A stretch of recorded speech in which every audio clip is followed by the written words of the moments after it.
ಕೀರ್ತನೆ 20. ಇಕ್ಕಟ್ಟಿನಲ್ಲಿ ಯೆಹೋವನು ನಿನ್ನ ಪ್ರಾರ್ಥನೆಯನ್ನು ಕೇಳಲಿ.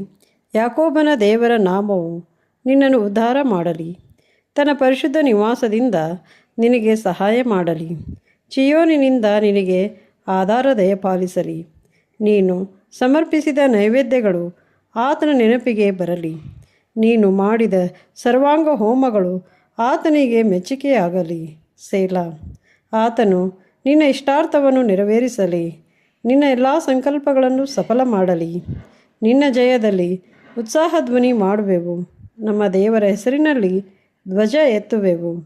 ಯೆಹೋವನು ನಿನ್ನ ಎಲ್ಲ ವಿಜ್ಞಾಪನೆಗಳನ್ನು ನೆರವೇರಿಸಲಿ. ಯೆಹೋವನು ತಾನು ಅಭಿಷೇಕಿಸಿದ ಅರಸನಿಗೆ ಜಯವನ್ನು ಅನುಗ್ರಹಿಸುವೆನೆಂದು ಈಗ ನನಗೆ ಗೊತ್ತಾಯಿತು. ಆತನು ತನ್ನ ಪವಿತ್ರ ಲೋಕದಿಂದ ಅವನ ಪ್ರಾರ್ಥನೆಗೆ ಸದುತ್ತರವನ್ನು ಕೊಡುವನು. ತನ್ನ ಭುಜಬಲದಿಂದ ಅವನಿಗೆ ವಿಜಯವನ್ನುಂಟು ಮಾಡುವನು. ಕೆಲವರು ರಥಬಲದಲ್ಲಿ, ಕೆಲವರು ಅಶ್ವಬಲದಲ್ಲಿ ಹೆಚ್ಚಳಪಡುತ್ತಾರೆ. ನಾವಾದರೂ ನಮ್ಮ ದೇವರಾದ ಯೆಹೋವನಲ್ಲಿಯೇ. ಅವರು ಬಿದ್ದು ಹೋಗಿದ್ದಾರೆ, ನಾವಾದರೂ ಎದ್ದು ನಿಂತಿದ್ದೇವೆ. ಯೆಹೋವನೇ, ನಮ್ಮ ಅರಸನಿಗೆ ಜಯವನ್ನುಂಟು ಮಾಡು. ನಾವು ಮೊರೆಯಿಡುವಾಗ ಸದುತ್ತರವನ್ನು ದಯಪಾಲಿಸು. ಆಮೆನ್.